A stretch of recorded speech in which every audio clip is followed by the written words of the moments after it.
Essa mulher se apaixonou por uma criatura marinha. Ela irá ficar grávida dessa criatura. Nem mesmo os cientistas irão acreditar.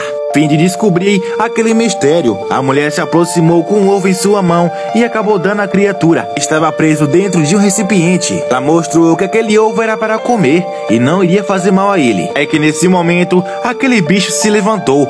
A mulher, mesmo com medo, ofereceu a ele o ovo. Essa criatura não gostou. É aí que ela decidiu colocar na beira daquela piscina. Logo após isso, a criatura colocou a sua mão, pegando o ovo e caindo na piscina novamente, mostrando a ele para que descascasse o ovo, partindo os 2 pedaços. O tempo foi se passando e aquela criatura confiava cada vez mais na mulher. Dia seguinte, ela trouxe vários ovos e mostrou a ele como é que se partia. Algo começou a crescer entre os dois, uma grande paixão, e depois disso eles iriam ter um filho. Esse homem não irá deixar isso acontecer.